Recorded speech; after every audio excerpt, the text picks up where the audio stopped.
Olha, mas eu acho que não ficou tão espantado. Só porque eu cheguei atrasado? Só um pouquinho. Calma aí. Deixa eu passar.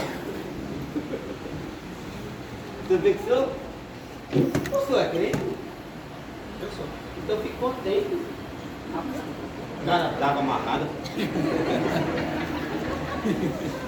Ó, como é que é o nome? Benjamin. Prazer, viu? Tu dá uma oportunidade pra mim? Desculpa atrapalhar, viu? Eu vim de longe. Sabe de onde eu vim? Não. Ixi, vim lá do sertão. Lá do sertão da Bahia. Diz que é uma cidade chamada Remanso. Se vocês não sabem, vocês procuram no Google, viu? Eu vim aqui também, isso aí lá do Corpo de Rispa. Eu vim para visitar todos vocês às 22 horas, viu? Assistir a peça aqui. Ó, o menino aí é bom, viu? Cadê a outra menina, bicho? Ali, aquela ali, ó. Ó, de azul ali. Levanta aí, ô Rispa. Levanta, é. Uhul! Essa daí é a Rispa.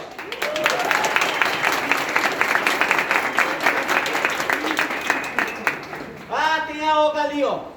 Levanta, Olga.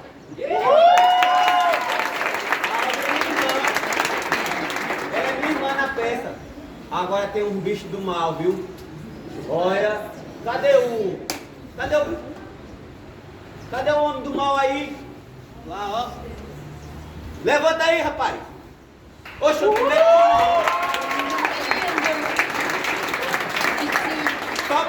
Só porque ele faz o papel do mal, ele acha que eu tenho medo dele. Cadê o outro? Vale, Deus, tá perto de mim.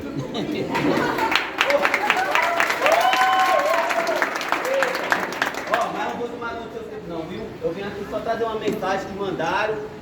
Mas eu vou ler aqui. Calma aí, deixa eu pegar. Aí, ó, vim trazer a mensagem. Diz que aqui nessa chácara tem muito pernilongo, mosquito, muriçoca, né? Não sei de onde isso. Olha, não bate não. Mas é verdade, eu vim trazer uma mensagem aqui, viu? Eu vou ler essa mensagem. Espera aí. Foi para seu óculos, eu sou meio cego. Meu Deus. Ó, eu vou começar, viu? Presta atenção. Hoje eu vim para agradecer. A Deus quero enaltecer. E por um casal tão especial, que nos guia com amor celestial. É o pastor Cirineu, Cirineu não, é o pastor Cimei e Solange, sua esposa.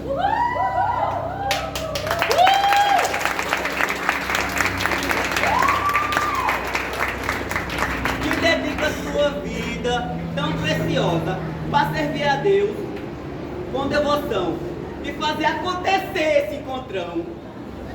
Não é fácil, eu digo. É um desafio, mas com Deus à frente, vence o frio, o cansaço, as lutas e as preocupações. Tudo entregam em suas orações. Eles oram, planejam, se dedicam e nas mãos de Deus eles depositam cada detalhe, cada irmão. Que vem aqui em busca de comunhão, porque aqui é para Deus que estamos, unidos em fé, juntos louvamos. Esse casal é uma inspiração.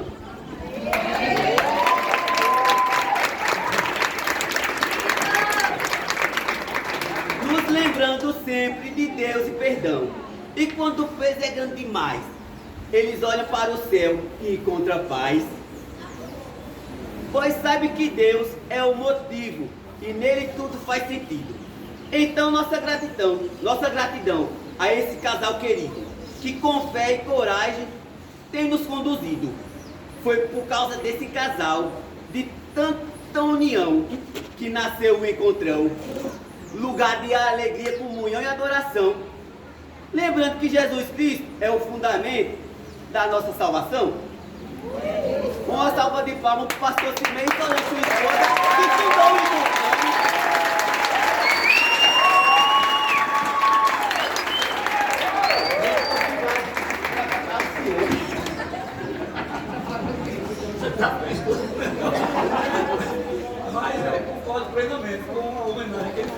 participei, e a pastora Solange. Deus abençoe a vida deles porque ele trabalha demais. Ele reconheceu porque está lidando junto, né? Então percebeu e quis fazer a homenagem. Nasceu de mim, nem disse mesmo, nasceu dele mesmo. Tá bom, meus irmãos, voltando aqui ao nosso assunto. Então já disse o que eu tinha que falar a respeito. A leitura que nós íamos fazer, já fizemos, que é aquela leitura que foi feita pelo irmão Marcos. Essa é a leitura que está aqui, conforme vocês estão vendo aí. Então agora, eu volto ao nosso assunto aqui, né, um pouco desconcentrado, mas agora a gente retoma para o estudo, tá bom? Então aí está escrito, a escolha por esse texto, o texto que nós acabamos de ler, se deu devido à sua profundidade e abrangência. Encontrei nele um resumo dos 4 pontos que irei discorrer nesta oportunidade. Sem me ater aos pormenores do tema fundamentos, mas, contudo, comprometido e não abandonado. Apenas explorar o mesmo de uma ótica mais abrangente. Eu não vou falar especificamente, explicar o que é fundamento. Eu vou, como disse a vocês, vou responder a pergunta onde estão os fundamentos que os outros irão falar nos próximos dias aqui. Agora convido para analisarmos os fundamentos desses 4 pontos. A. Jesus nas Escrituras do Antigo Testamento. B. A manifestação de Jesus no Novo Testamento. C. As ordenanças de Jesus. E D. E último, os proclamadores das boas novas de Jesus. Vejo que vocês estão bem atentos, estou contente por isso. Presta atenção. Vamos para o primeiro tópico. Jesus nas Escrituras do Antigo Testamento. O Antigo Testamento não cita o nome de Jesus Cristo como vemos no Novo.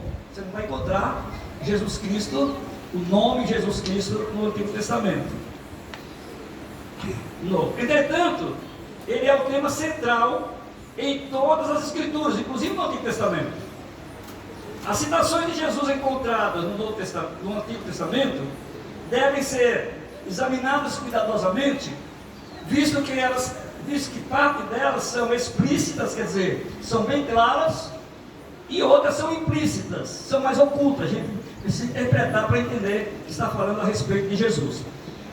O primeiro versículo, ou a primeira referência a Jesus no Antigo Testamento, está em Gênesis, no capítulo 3, no versículo 15. Aí vocês podem encontrar na apostila, no versículo 15.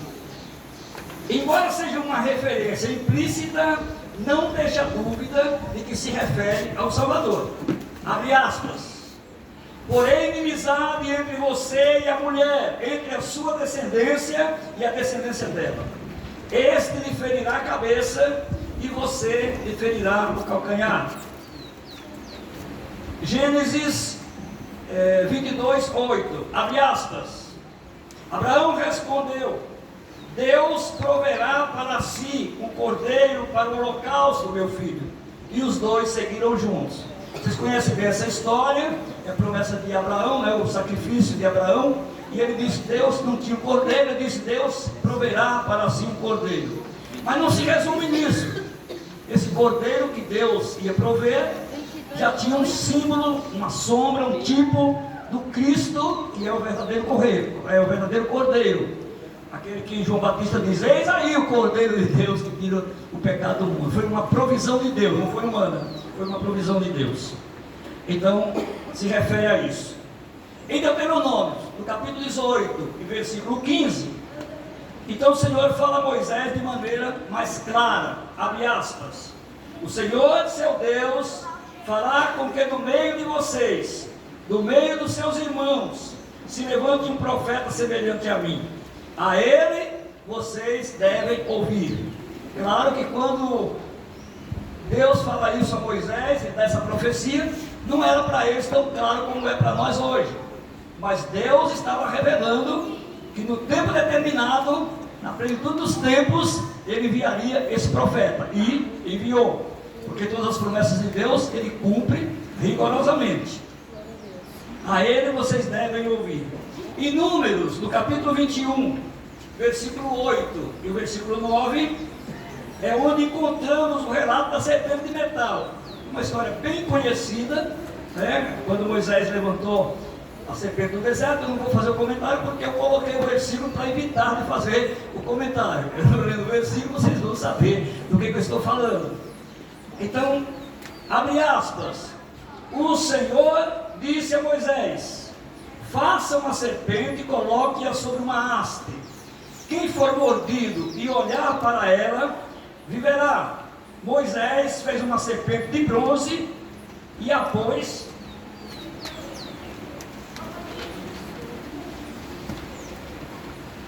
sobre uma haste. Quando alguém era mordido por alguma cobra, se olhava para a serpente de bronze, ficava curado. Fecha aspas. Para compreendermos a relação desse texto com Jesus, que tinha a ver com Jesus, que relação tinha a serpente de metal com Jesus, que eu estou dizendo que nós estamos encontrando Jesus no Antigo Testamento, mas que relação tem Jesus com a serpente? Para entender isso, precisamos buscar em João, no capítulo 3, versículo 14. É quase que uma interpretação. Então, abre aspas. Assim como Moisés levantou a serpente no deserto, assim também é necessário que o Filho do Homem seja levantado, para que todo o que nele crê tenha a vida eterna. Fecha aspas. Então, esta é a explicação, que relação tem a serpente com Jesus Cristo. O próprio Jesus diz: assim como Moisés levantou a serpente no deserto, importa que o Filho do Homem seja levantado. O Senhor Deus revela a Davi, seu servo, que o seu reino seria eterno. Nesse caso, alguém que fosse eterno ocuparia na plenitude dos tempos o seu trono. Quanto a você, abre aspas, quanto a você, a sua casa e o seu reino serão firmados para sempre diante de mim. O seu trono será estabelecido para sempre. Fecha aspas, 2 Samuel capítulo 7, versículo 16. O profeta Isaías, considerado o profeta messiânico, dos profetas maiores, foi o que mais claramente falou a respeito de Jesus. Então, o profeta Isaías, profeta messiânico, apresentou Jesus em vários aspectos. O sinal através do nascimento. E aí a gente lê o versículo, abre aspas, portanto o Senhor mesmo lhe dará um sinal. Então, Jesus anunciado através do sinal. Portanto, o Senhor mesmo lhe dará um sinal. Eis que a virgem conceberá e dará à luz um filho, e lhe chamará Emanuel. Fecha aspas. Isaías capítulo 7, versículo 7, 14. O sinal é que não havia precedente de uma virgem grávida, né? Nascer de uma virgem era o grande sinal de que aquele verdadeiramente era o Cristo. Então a gente não tem dúvida a respeito disso. Mas o Isaías revelou com antecedência, 700 anos antes da vinda de Cristo, revelou como sinal o nascimento de Cristo de uma mulher virgem. B. O renovo que brotará do tronco de Jessé. Abre aspas. Do tronco de Jessé sairá um rebento, e das suas raízes brotará um renovo. Repousará sobre ele o Espírito do Senhor, e o Espírito de sabedoria, e de entendimento, e de temor do Senhor. Fecha aspas.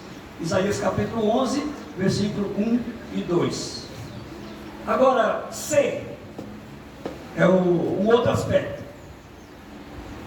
O aspecto mais impressionante da apresentação futura de Jesus foi descrito assim, abre aspas, era desprezado e o mais rejeitado entre os homens, homem de dores, que sabe o que é padecer, e como um de quem os homens escondem o rosto, era desprezado, e dele não fizemos caso.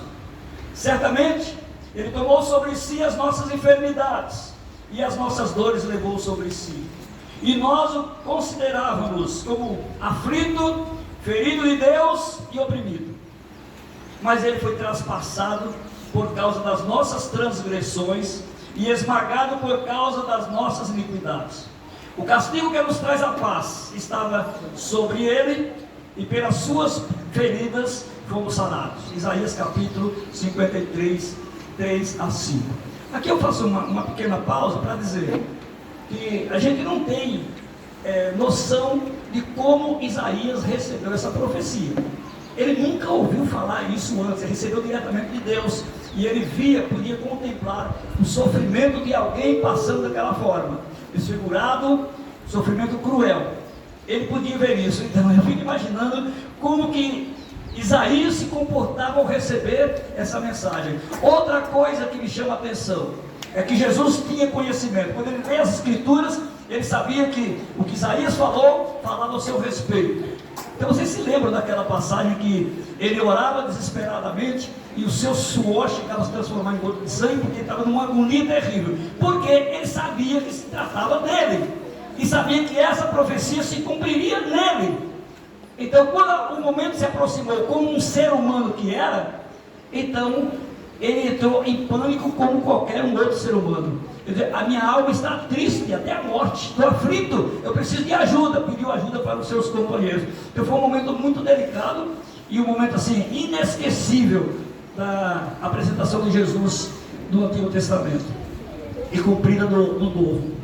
Os salmos, cânticos e louvores a Deus, expressam nas mais lindas poesias o Filho de Deus sofredor e o glorioso herdeiro do trono de Davi. Abre aspas. Cães me cercaram, um bando de malfeitores me rodeia, traspassaram-me as mãos e os pés. Posso contar todos os meus ossos. Os meus inimigos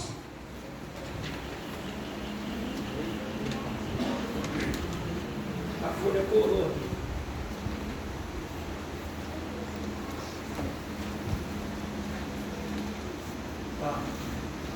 Os meus inimigos estão me olhando para mim, me encarando. Repartem entre si as minhas roupas e sobre a minha túnica lançam sortes. Eu sei que vocês já leram esse versículo do Novo Testamento, né, o cumprimento, e sabe que nesse texto está se referindo mesmo ao sofrimento de Jesus e a sucessão do trono de Davi. Mais um versículo, C, não B. Tu disseste, abre aspas, tu disseste, fiz uma aliança com o meu escolhido e jurei a Davi, meu servo, para sempre estabelecerei a sua posteridade e firmarei o seu trono de geração em geração. Salmos 89, 3 e 4.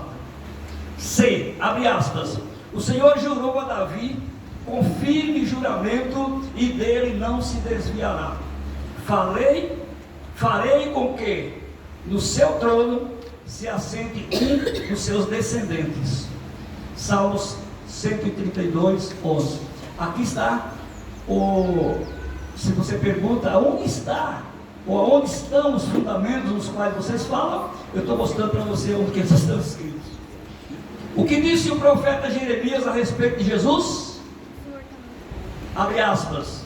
Eis que vem dias, diz o Senhor, em que levantarei a Davi um renovo justo, e como rei que é, reinará, agirá com sabedoria e executará o juízo e a justiça na terra. Nos seus dias, Judá será salvo e Israel habitará seguro.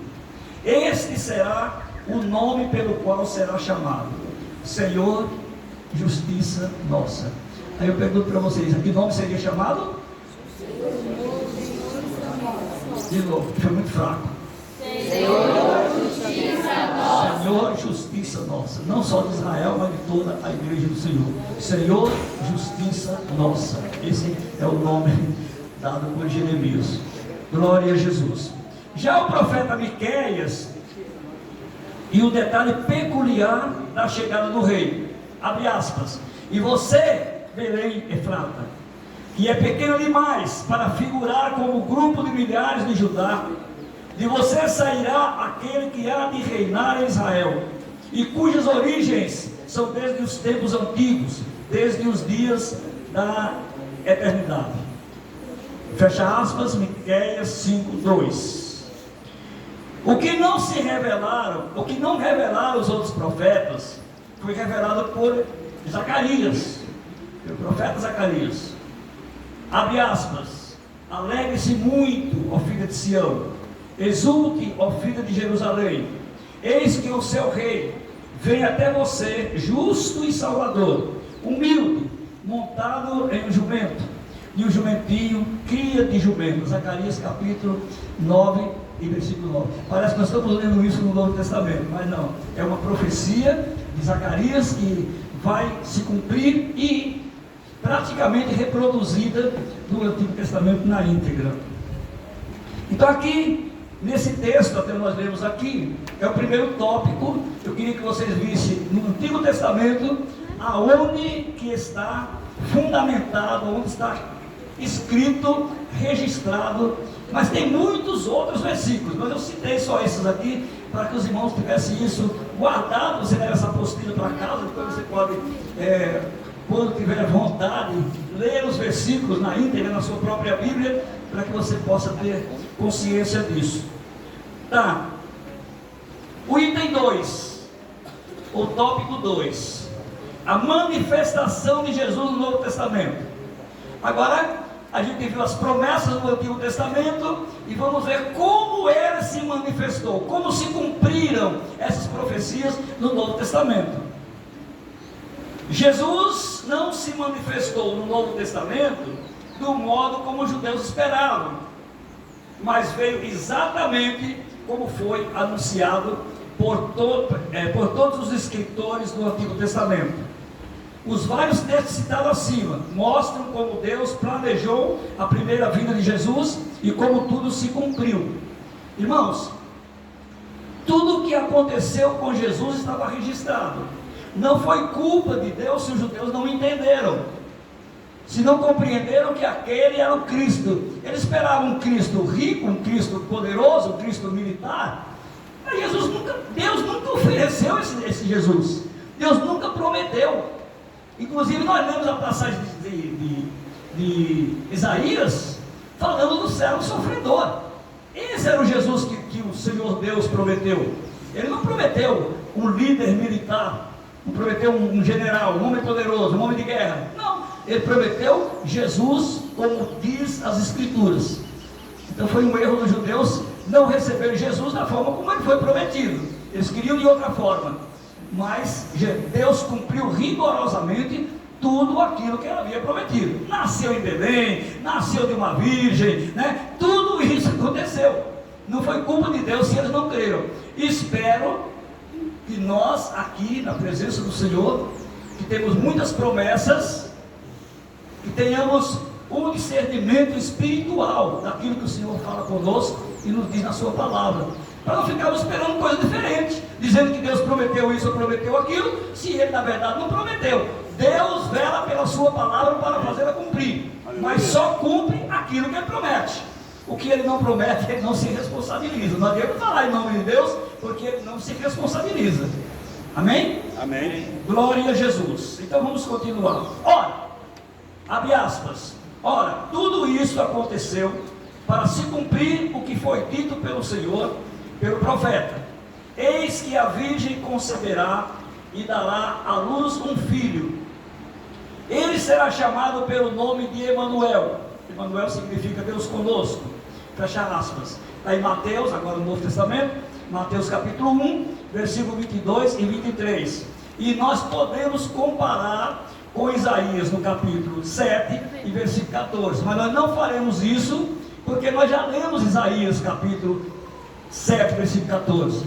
Em casa você pode pegar, voltar lá no início da leitura e verificar o que está escrito lá, ou pegar na sua Bíblia, ler o que está escrito em Mateus, que é o cumprimento, e a promessa, a profecia que foi feita em Isaías no capítulo 7, versículo 14. É assim que a gente examina as Escrituras, né? Você vê a promessa e depois você vê o cumprimento. Ou então você vê o cumprimento e verifica se foi dito mesmo na profecia daquela forma. Tem mais aqui. Abre aspas. Tendo Jesus nascido em Belém, na Judéia, vocês viram que foi prometido que ele nasceria, tu Belém Efrata, né? Agora o cumprimento. Tendo Jesus nascido em Belém da Judéia, nos dias do rei Herodes, eis que vieram os magos do Oriente a Jerusalém. Fecha aspas, Mateus capítulo 2, versículo 1. Comparar com Miqueias 5:2, que é onde foi dada a profecia. Ministério de Jesus na Galileia, terra de Zebulon, terra de Naftali, caminho do mar, além do Jordão, Galileia dos gentios. O povo que vivia em trevas viu grande luz, e os que viviam na região da sombra da morte, resplandeceu-lhe a luz. Mateus 4, 13 a 16, comparado com Isaías 9, 1 e 2. Mas não vamos fazer isso agora porque tomaria muito tempo, mas é para vocês fazerem em casa. A entrada do rei em Jerusalém, nós falamos agora há pouco. Ora, abre aspas, ora, isto aconteceu para se cumprir o que foi dito por intermédio do profeta. Digam à filha de Sião, eis que o seu rei vem até você, humilde, montado em jumenta e no jumentinho, cria de animal de carne. Mateus capítulo 2, 21, versículo 4 e 5. Comparar com Zacarias 9, 9, que é o que nós falamos, está escrito exatamente desse jeito. Depois você pode verificar. A traição por 30 moedas de prata. Então um dos 12, abre aspas, então um dos 12, chamado Judas Iscariote, foi falar com os principais sacerdotes. Ele disse: quanto me darão para que eu o entregue a vocês? E pagaram-lhe 30 moedas de prata. Mateus capítulo 26, 14 e 15. E a profecia está em Zacarias, no capítulo 11, versículo 12 e 13. Encerrando esse tópico, o Antigo Testamento tem como protagonista Moisés, enquanto o Novo Testamento destaca Jesus como figura principal. O livro de Hebreus mostra a superioridade do ministério de Jesus em relação ao de Moisés. No entanto, assim como aquele que edifica, abre aspas, desculpa aí.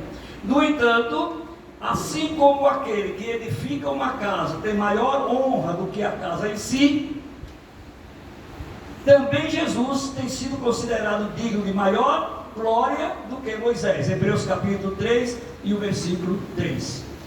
Glória a Jesus. Agora eu quero falar com vocês sobre as ordenanças de Jesus, que é o terceiro tópico. Eu estou só lendo porque se fazer comentário para a gente não tomar tanto tempo. As ordenanças de Jesus devem ser entendidas como um conjunto de doutrinas indispensáveis para a vida cristã.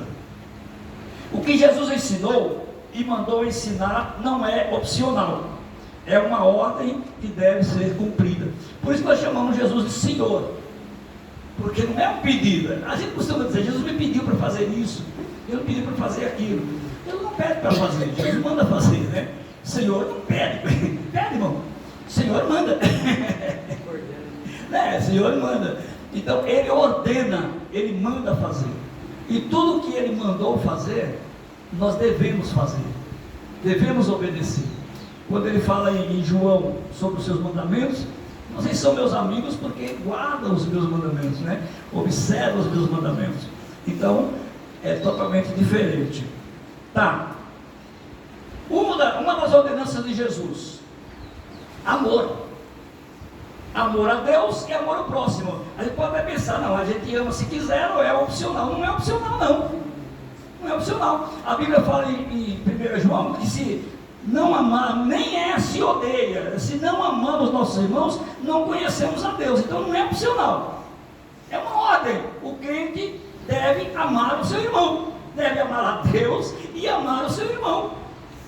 Se não tem força para isso, ou não tem entendimento a respeito, o Espírito Santo foi concedido para isso, para nos ajudar a desenvolver. O apóstolo Paulo escreve dizendo que o Espírito de Deus fortalece o nosso espírito. Ele nos fortalecendo, Ele nos dá capacidade para qualquer coisa, para cumprir as ordenanças de Jesus. Então, Jesus, abre aspas, Jesus respondeu: ame o Senhor, seu Deus, de todo o coração, de toda a sua alma, de todo o seu entendimento. Este é o grande e primeiro mandamento. Mandamento, eu até coloquei em negrito. Não é, esse é o primeiro pedido, não. Esse é o grande mandamento. E o segundo, semelhante a este, é: ame o seu próximo como você ama a si mesmo. Então, eu até coloquei em negrito para lembrar que mandamento não é pedido, né? Então é uma ordem. Mateus capítulo 22, versículo 37 a 39.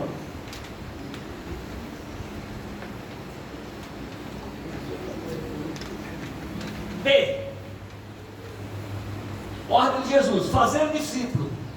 Abre aspas. Portanto, vão e façam discípulos de todas as nações, batizando-os em nome do Pai, do Filho e do Espírito Santo, ensinando-os a guardar todas as coisas que tenho ordenado. Coloquei em negrito também.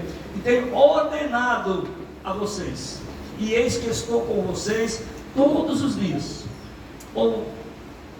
Todos os dias até o fim dos tempos.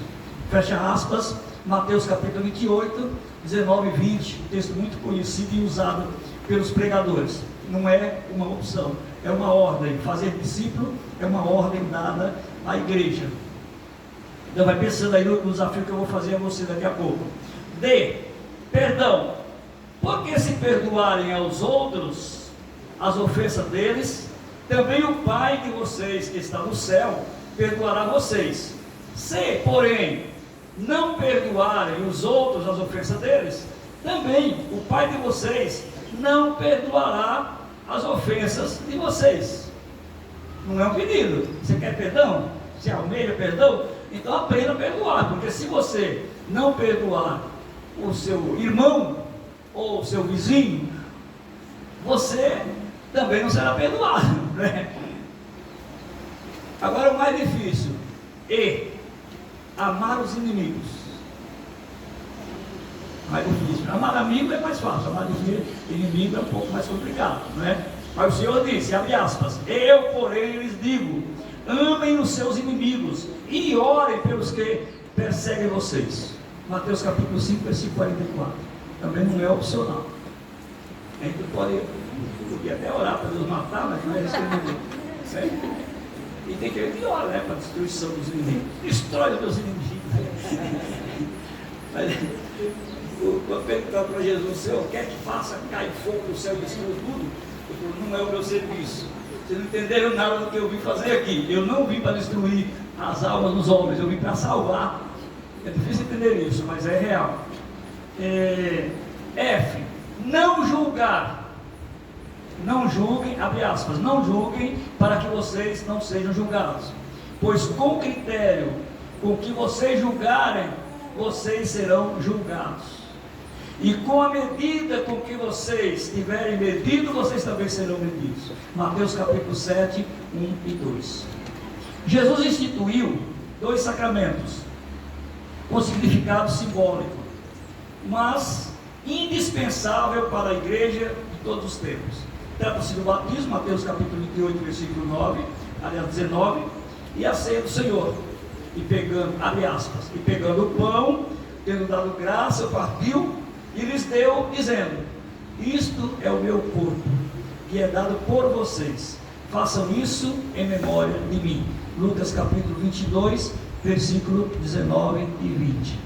Então a gente também não é opcional. Hoje a igreja não dá muita importância. Quer dizer, deixa eu retirar a palavra igreja e dizer, alguns crentes não dão muito valor à questão da ceia, né? E alguns também do batismo, porque tem irmão que fica a vida inteira na igreja. Você é crente? Não sou? Você quer se batizar? Ah, mãe, não estou preparado. O que é preparar para o batismo? Não é ser crente, não é se converter, não é aceitar Jesus. É isso que quer dizer: aceita Jesus, crê em Jesus Cristo, recebe como Salvador e seja batizado. Podemos esperar em livro de Marcos, capítulo 16, versículo 15: ide por todo mundo, pregai o evangelho a toda criatura. Quem crê e for batizado será salvo. Creu em Jesus Cristo, recebeu como Salvador. Qual é o que falta para o batismo, o ensinamento, isso aí você vai continuar aprendendo na igreja, mas a decisão de ser crente, a decisão de ser batizado, né? O batismo é um complemento daquilo que você já fez, receber Cristo e se batizar. E se batizar por quê? Porque é uma ordem de Jesus, não é opcional. É crente, aceitou Jesus, então se batiza. Não é assim que está escrito? Aquele que crer e for batizado será salvo. E em Mateus, o Senhor dá ordem, diz: ó, façam discípulo e batize-os em nome do Pai, e do Filho e do Espírito Santo. Então não é opcional. Então você que já recebeu Cristo como Salvador, não fique embaraçado depois de vencer uma tempestade, agora vai se afogar num copo de água, né? Depois de ter vencido tudo para receber Cristo, não consegue se batizar porque está embaraçado do quê? Não pode. Precisamos mudar isso. Aleluia. A capacidade do crente para obedecer às ordenanças de Jesus pode estar resumido nesse novo mandamento. Abre aspas. Eu lhes dou um novo mandamento, que vocês amem uns aos outros. Assim como eu os amei, também vocês amem aos outros. Nisso todos conhecerão que vocês são meus discípulos, se tiverem amor uns aos outros. João capítulo 13, versículo 34 a 35. Agora, o último tópico. O último tópico, os selecionados por Jesus para levar as boas novas. Aqui começa o nosso desafio. E é o nosso problema, né? Começa o nosso desafio. Tudo que já foi falado é de suma importância para a nossa permanência na fé. Mas afirmo a vocês, não é uma afirmação minha, que o meu objetivo maior nessa oportunidade é encontrar novos mensageiros que cumpram as ordens do Mestre como no início, como foi no início, aqueles que o Senhor enviou. Quero encontrar. Aleluia. Abre aspas. Tendo Jesus chamado os seus 12 discípulos, deu-lhes autoridade sobre os espíritos imundos para os expulsar e para curar todo tipo de doença e enfermidade. Mateus 10, 1. Jesus começou aqui o seu trabalho, o seu ministério. Abre aspas. Mas vocês receberão poder ao descer sobre vocês o Espírito Santo, e serão minhas testemunhas, tanto em Jerusalém, como em toda a Judéia e Samaria e até os confins da terra. Atos capítulo 1, versículo 8.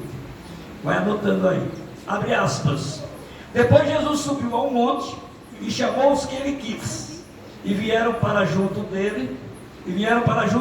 Então designou 12, aos quais chamou de apóstolos, para estarem com ele e para os enviarem e pregar e a exercer autoridade de expulsar demônios.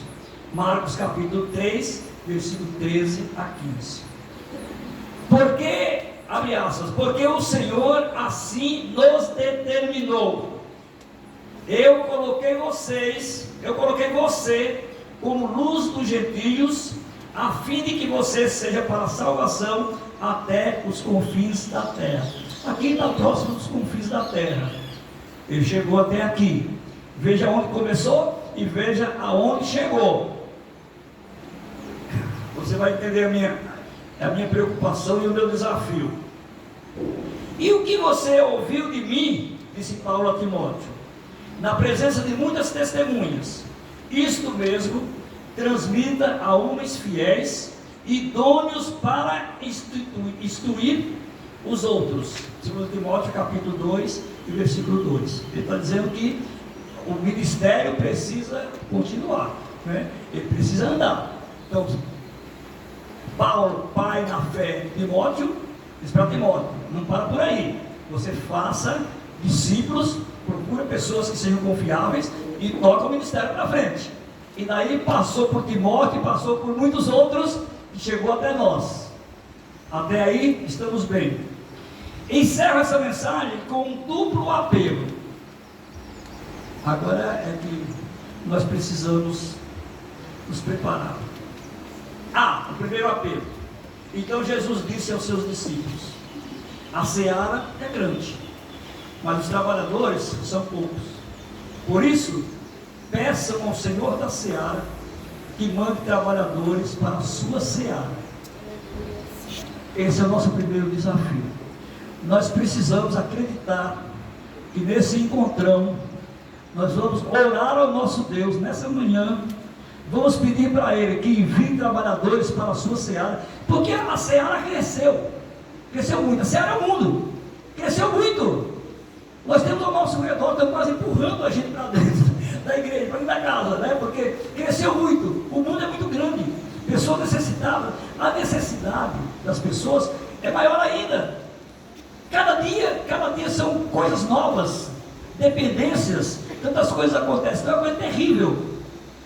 Mas o exército está pequeno, um exército com pouca força, com poucos soldados, não pode vencer uma batalha gigante dessa.